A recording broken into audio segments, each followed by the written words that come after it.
Hello students, I welcome you to today's session of learning where we'll start with your new topic that is energy. We'll be doing energy. Before that, we have already taught you that how work can be produced by one particular force.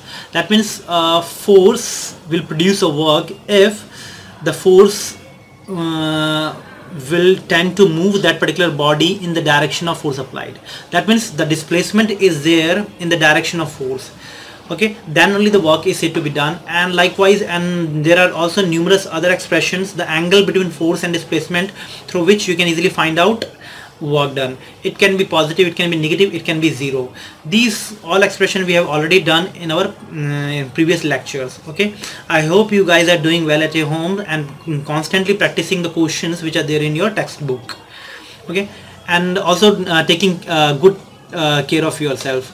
Apart from that, I hope you guys are also enhancing your skills, because you guys are having lot of time, so you can also enhance your skill. Okay, so these are the best time to enhance your skills, your academic skills as well as your day-to-day life skills. Okay, you can easily improve. Okay, so let us begin with your today's session. And we have already done that. It's been done that force will produce a work done, and whose expression is equivalent to work done is equal to force into displacement. We already know 1 joule of work done is said to be done if a force of 1 Newton produces a displacement of 1 meter, then the force is said to be 1 joule. Okay, which is the SI unit of work done. ठीक है, तो हमें पता है अगर हम किसी भी पर्टिकुलर बॉडी पे 1 न्यूटन का फोर्स लगाएंगे, तो अगर ये 1 मीटर जाता है, ठीक है, तो इसमें डिस्प्लेसमेंट अगर इसका 1 मीटर है, या डी स्मॉल डिस्प्लेसमेंट, आपने फोर्स लगाया 1 न्यूटन, सो इस पे जो वर्क डन होगा that is equal to 1 newton metre, which is nothing but 1 joule, which is its SI unit. So we can say that 1 joule of work is said to be done when a force of 1 Newton displaces a body through a distance of 1 meter in its own direction. That means कि a work is said to be 1 joule if a 1 Newton force produces a displacement of 1 meter in the direction of force applied. So then the force is said to be 1 joule. Okay, तो आप 1 joule likewise 1 joule का expression याद रखेंगे. Okay, work done का SI unit भी देख लिया हम. ठीक है, what is the CGS unit of work done. SI unit तो हम ऑलरेडी पता है हमें 1 जूल होता है. CGS यूनिट क्या होता है इसका? CGS unit is erg. ठीक है, and 1 joule is equal to 10⁷ erg होता है. ठीक है, ये भी एक्सप्रेशन आप याद रखेंगे. CGS यूनिट होता है, देखो, if a force of 1 dyne is also a CGS unit of force. ठीक है, SI यूनिट होता है न्यूटन फोर्स का, CGS यूनिट कितना होता है? डाइन. तो अगर आप डाइन ही एक्सप्रेशन यूज करोगे एंड डिस्प्लेसमेंट सेंटीमीटर में होगा, तो ये जो टर्म आएगा डाइन सेंटीमीटर, वही आपका CGS यूनिट होगा. सेंटीमीटर ग्राम सेकेंड्स में अगर एक्सप्रेशन लेते हो, सेंटीमीटर ग्राम एंड सेकेंड्स में. ठीक है, then the system is said to be in CGS unit. Okay, so तो वर्क डन हो जाएगा. इस एक्सप्रेशन को 9 सेंटीमीटर को ही कहते हैं हम 1 अर्ग. ठीक है, हम 1 न्यूटन मीटर को कहते हैं 1 जूल. ठीक है, वही हम 1 सेंटीमीटर को कहेंगे 1 अर्ग. ये इसका CGS यूनिट होता है. एंड 1 जूल इज 10⁷ अर्ग के बराबर होता है. ठीक है, सो हम एक्सप्रेशन आप थोड़ा सा इसको डिराइव कर लेते हैं. As you can see, 1 joule is nothing but 1 newton into metre. 1 newton होता है 10⁵ डाइन, ये पता है आपको. ठीक है, and 1 metre is 10⁻² centimetre, which is 100 centimetre के बराबर होता है 1 मीटर. ठीक है, तो अब एक्सप्रेशन में पुट करेंगे. 1 जूल कितना होता है? 1 जूल 1 न्यूटन में 10⁵ डाइन होता है, एंड 1 मीटर में कितने सेंटीमीटर होते हैं? 100. ठीक है, एक्सप्रेशन पुट किया, you will get 10⁷ dyne centimetre आ गया. और डाइन सेंटीमीटर कितना होता है? अर्ग के बराबर होता है. तो this is how you can easily find out the relationship between 1 joule and 1 अर्ग. ओके, सो लाइकवाइज आपको थोड़ा न्यूमेरिकल पॉइंट ऑफ व्यू के लिए भी आपको ये एक्सप्रेशंस याद रहना चाहिए. ठीक है, so now let us begin with your new topic, that is energy. ठीक है, एनर्जी होता क्या है? पहले तो आप ये पता होना चाहिए एनर्जी होता क्या है. ऑल्दो मैं कॉन्स्टेंटली फोर्स तो अप्लाई करता हूँ, अपना एनर्जी कंज्यूम करता हूँ, बट हर एक पर्टिकुलर सिचुएशन में ऐसा होता है कि वर्क डन फिर भी नहीं होता। मैं if I apply a constant force, अगर मैं इस वॉल पे फोर्स अप्लाई करता हूँ in this particular direction, wall is not moving, although I'm applying the force but still wall is not moving. That means कि work done by me in scientific term is zero, क्योंकि displacement ही नहीं हो रहा, मैं कितना भी force लगाऊं displacement नहीं हो रहा, ठीक है। So that means if displacement is also zero the work is said to be not done, okay. Although I am consuming energy, but मैं एनर्जी तो कंज्यूम कर रहा है ना, बॉडी मेरा एनर्जी तो कंज्यूम कर रहा है, so that is called energy, okay. And how can you define energy? It is energy of a body is a capacity to do work. That means किसी भी बॉडी का कैपेसिटी होता है वर्क करने का, ठीक है, that is called is energy, ठीक है। इट्स ऐसा यूनिट भी इसका भी वही है, जूल है, ठीक है। Like chemical energy, electrical energy, potential energy, gravitational potential energy, ठीक है, काइनेटिक एनर्जी, ठीक है। These are the example of energies, chemical energies. आप and one form of energy can also be converted into another form of energy, like if a fan is moving, electrical energy is being converted into mechanical energy, okay. Like bulb, electrical energy is being converted into light energy, और some form of heat energy में भी थोड़ा सा loss हो जाता है, ठीक है। Like आपका mic, not mic, speaker, electrical energy being converted into sound energy, ठीक है। So likewise you can easily relate energies in your day to day life and their interconversion you can easily find out. थोड़ा आप देखेंगे interconversion भी energies का, ठीक है। Like dams वगैरह, ठीक है, ये हम थोड़ा इंटरकन्वर्जन पोटेंशियल एंड काइनेटिक का हम थोड़ा सा आपको एक एक्सप्रेशन और बता देंगे, ठीक है। Potential, how potential can be converted into kinetic, how kinetic energy converted into potential, ठीक है। And in detail will be doing potential and kinetic energy interrelationship, okay, in our coming lectures, okay. So as of now you must learn what is energy and how energy can be interconverted from one form to another, ठीक है। Energy के बड़े बड़े units कौन कौन से होते हैं? बिगर यूनिट्स लाइक वॉट आवर, ठीक है। ये एक्सप्रेशंस थोड़ा सा आपको और ये पता होना चाहिए। उससे पहले एक एक्सप्रेशन मैं आपको थोड़ा सा आपको बता देता हूँ, ठीक है, दैट इज पावर। जब तक आप पावर नहीं समझोगे तब तक वो आप एनर्जी का कॉन्सेप्ट नहीं समझ पाओगे, ठीक। That expression you can not learn. देखो, so what is power? Power is a rate of doing work, that means कि हर एक सेकंड में कितना वर्क कर रहा है, ठीक है। मशीन भी कर सकता है, ठीक है, या वर्क हो भी सकता है, हर एक सेकंड में कितना वर्क हो रहा है, that is called power. So this is rate of doing work is called as power. या work done per unit time is also called as power. It is a scalar quantity. ये scalar quantity होता है। Numerically it is a work done or spent by an object या body per unit time. So easily कह सकते हैं हम power क्या होता है भाई? Work done per unit time, ठीक है। या कोई भी मशीन हो गया, सपोज करो कोई मशीन है, वो एक मशीन है, टी टाइम में वो W जूल वर्क डन करता है, तो उसका पावर क्या हो गया? W/T, ठीक है। तो एक चीज़ और देखो मैं बताता हूँ। सपोज करो ये बल्ब है, ठीक है, बल्ब का ये सिंबल होता है ऑल्दो, ठीक है। चलो आपको मैं थोड़ा सा इजी सिंबल ले लेता हूँ।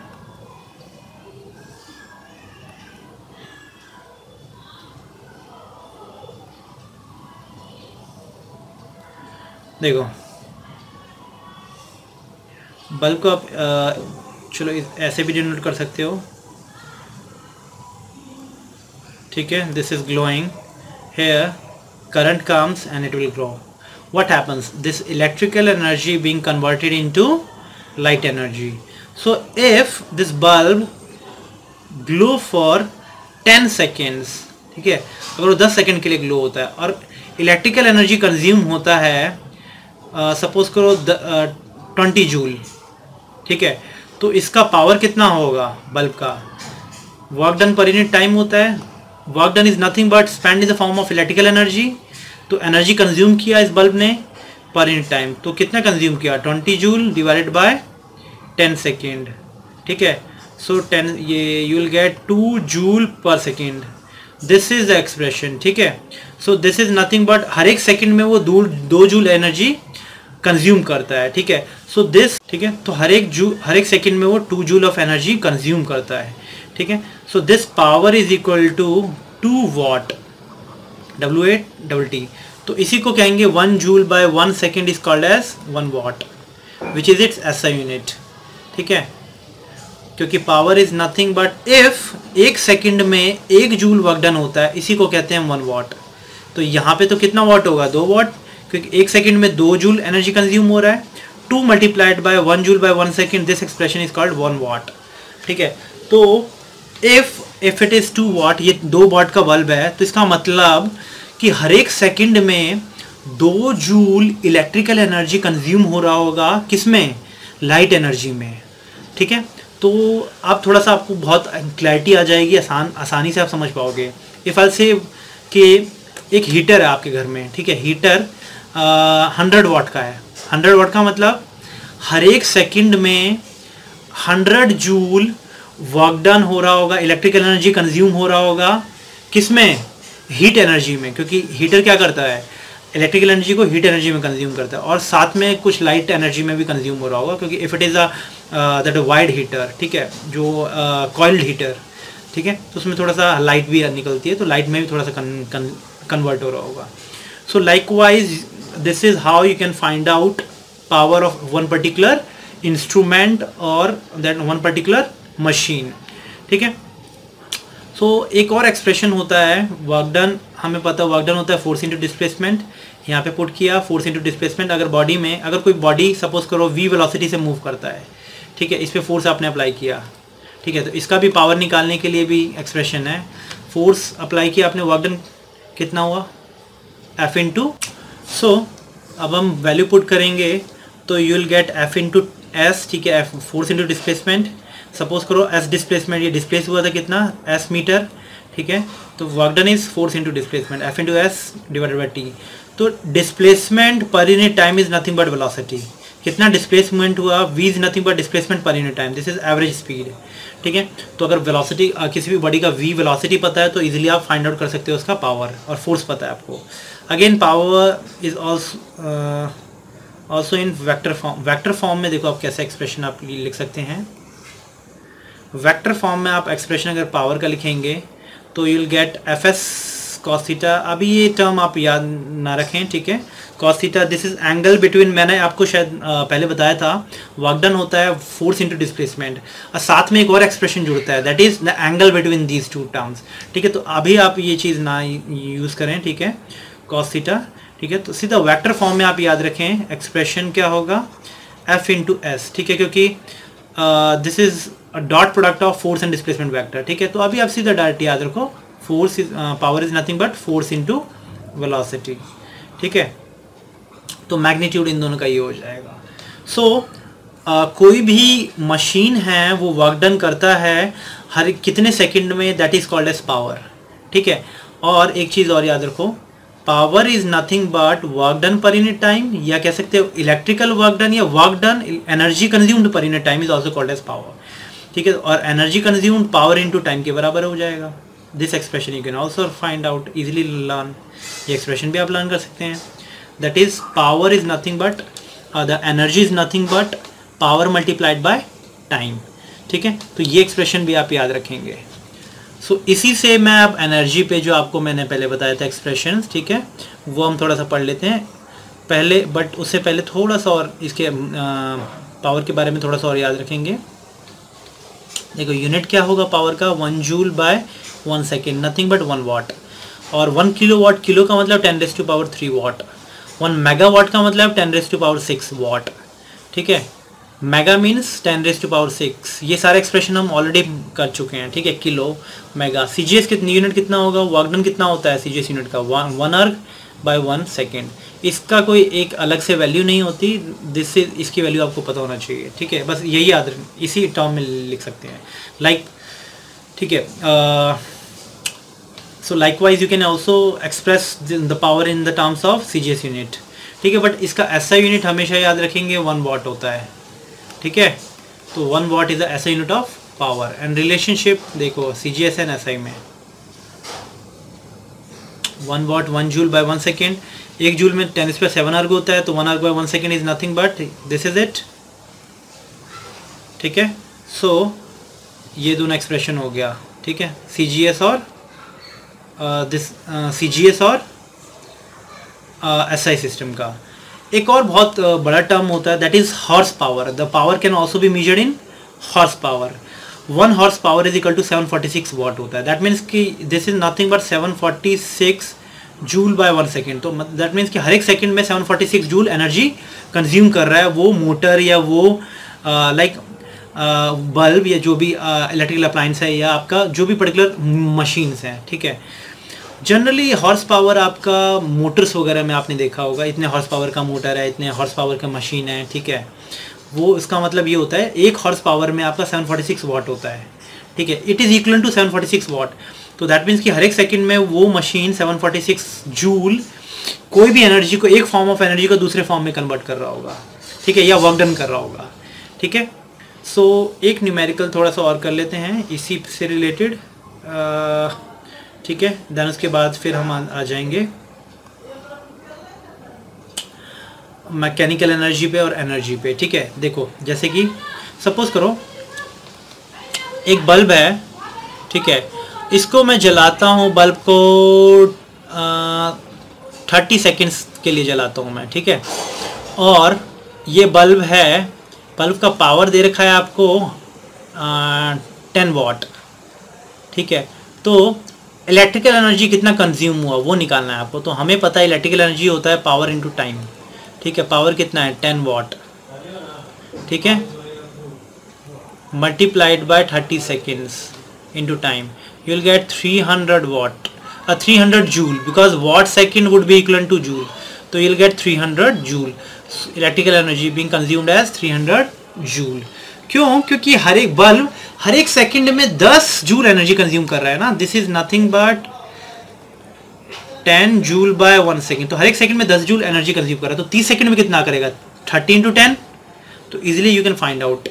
ठीक है, तो इजिली हम ये एक्सप्रेशन आप इजिली कर सकते हैं। ठीक है, so now will move on to energy, क्योंकि आपको पावर पता चल गया और एक्सप्रेशन पता चल गया है। ठीक है, पावर एंड इसका, तो so that we can find out now the energy consumed. देखो एनर्जी का बिगर यूनिट कितना है 1। हमें पता है electrical energy is also equal to power into time. So power की यूनिट कितनी है 1 watt and this is called 1 hour. ये बहुत इंपॉर्टेंट चीज़ है जो मैं आपको बताने जा रहा हूँ, 1 kilowatt hour. So 1 kilowatt is nothing but 1 joule by 1 second. ठीक है, और 1 घंटा कितना हो गया 1 hour is nothing but 3600 seconds. तो आप इसको ठीक है जूल के फॉर्म में भी लिख सकते हैं। 1 kilowatt hour is equal to 3600 joule के बराबर होता है। ठीक है, तो kilowatt hour is also a unit of energy.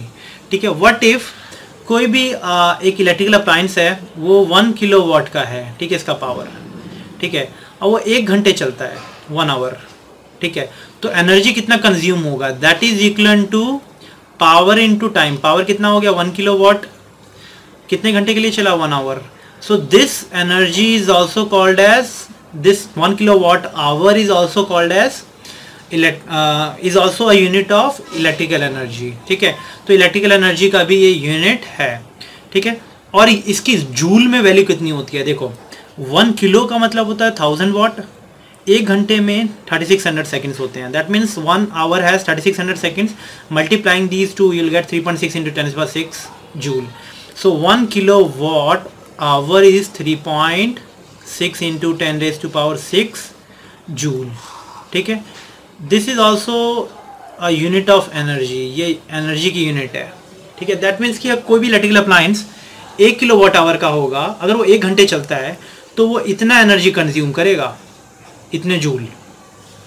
ठीक है, तो 1 kilowatt hour is a commercial unit of energy. ठीक है, एनर्जी का कमर्शियल यूनिट है। यही जो आप 1 किलो वाट आवर है which is equal to 3.6 into 10⁶ joule, it is equal to 1 unit. इसी को 1 यूनिट कहते हैं हम। ठीक है, जैसे कि आपका इलेक्ट्रिकल एनर्जी कंज्यूम होता है घर में 1 यूनिट कंज्यूम हुआ, 100 यूनिट कंज्यूम हुआ। ठीक है, लाइक दिल्ली में ठीक है 200 यूनिट्स तक आपका रिबेट्स वगैरह मिल जाता है। ठीक है, not it is applicable in to every state. ठीक है, सो आप आपने एक्सप्रेशंस ये पढ़ा होगा 200 यूनिट का, ठीक है, 1 यूनिट का, ठीक है। तो ये यूनिट्स क्या होता है, इलेक्ट्रिकल एनर्जी कंज्यूम, 1 यूनिट बिजली कंज्यूम हुई, ठीक है। So that unit is called as 1 kilowatt. 1 unit को ही हम 1 किलोवाट आवर कहते हैं, इलेक्ट्रिकल एनर्जी कंज्यूम की 1 किलोवाट आवर की इलेक्ट्रिकल एनर्जी कंज्यूम कर लिया, उसी को हम 1 यूनिट कहते हैं हम, ठीक है।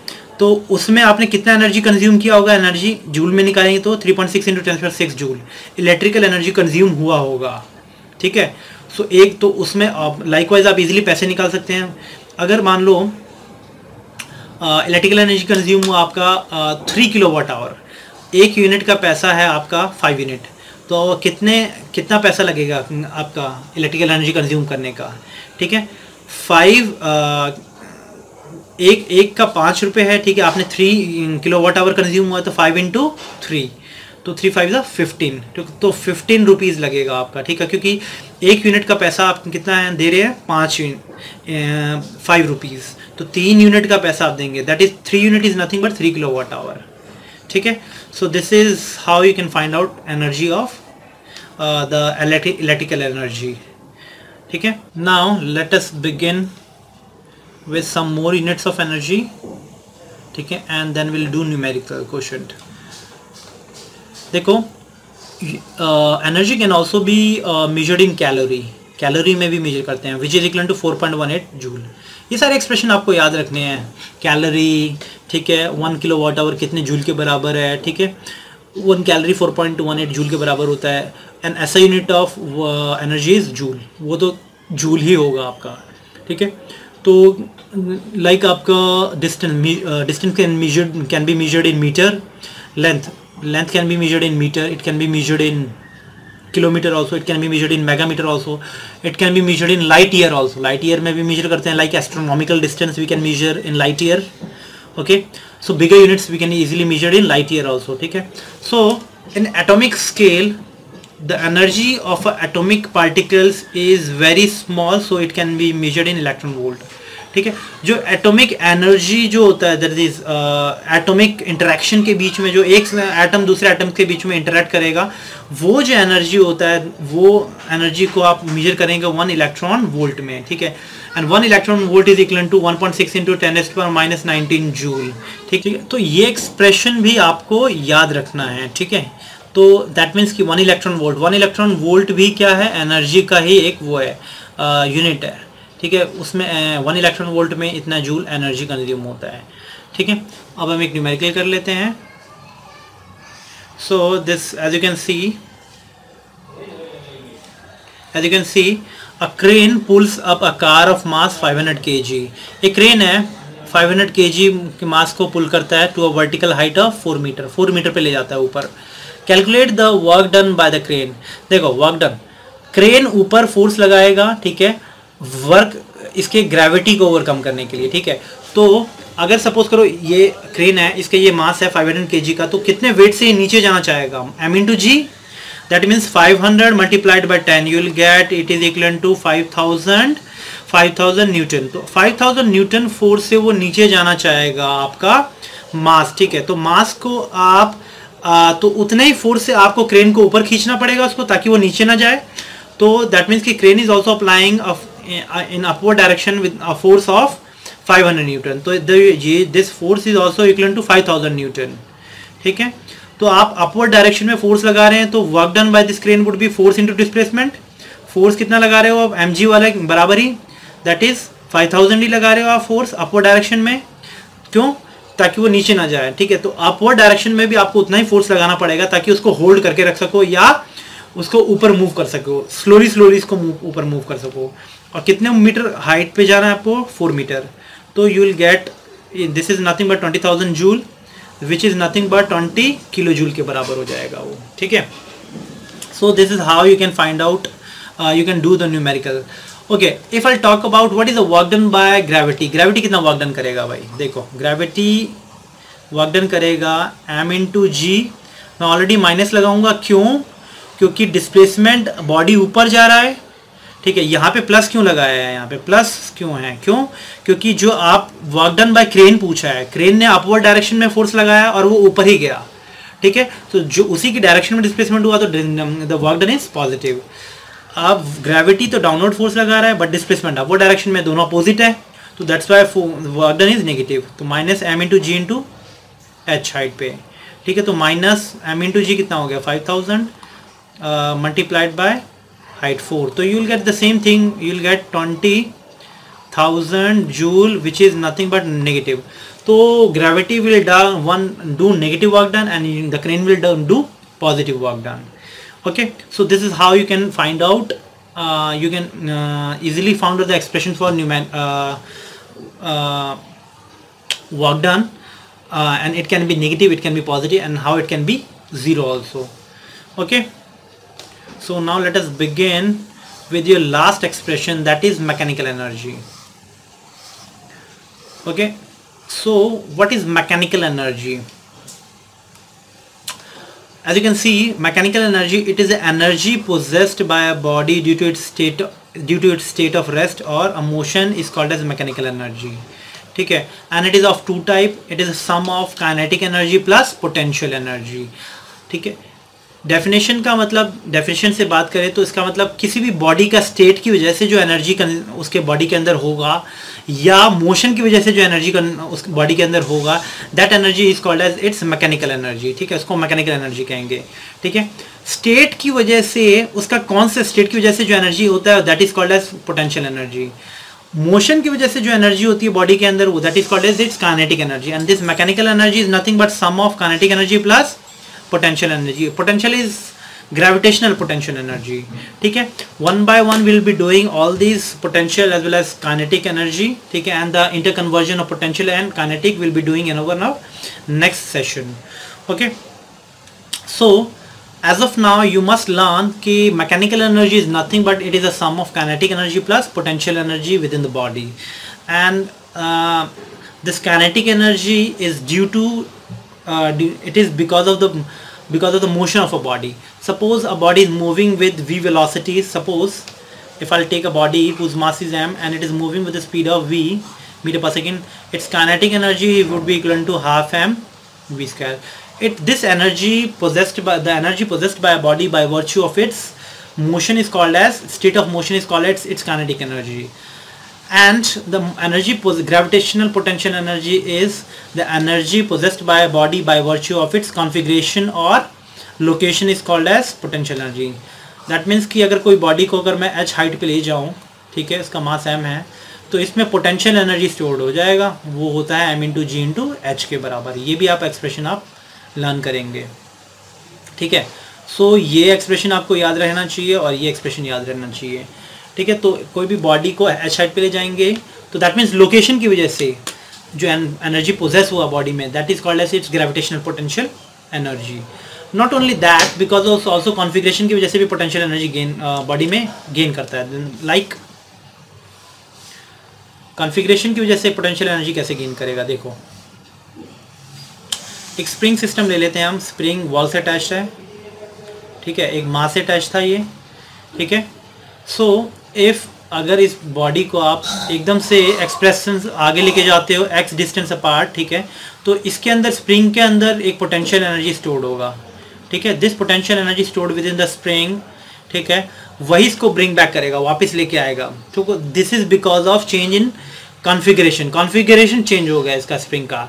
So that energy is called as potential energy stored within the spring. ठीक है, इसके बारे में भी आप थोड़ा सा मैं एक्सप्रेशन आपको आगे क्लासेस में दूंगा। ठीक है, सो एज ऑफ नाउ आपको पोटेंशियल मैकेनिकल एनर्जी के बारे में पता होना चाहिए, एनर्जी सिस्टम के बारे में पता होना चाहिए, पावर के बारे में हमने पढ़ लिया। ठीक है, different form of units of energies के बारे में पता होना चाहिए, यूनिट्स ऑफ एनर्जीज पता होना चाहिए। ठीक है, so this is all we have learned in today's session. I hope you like this video, and with this will end up today's session. Thank you.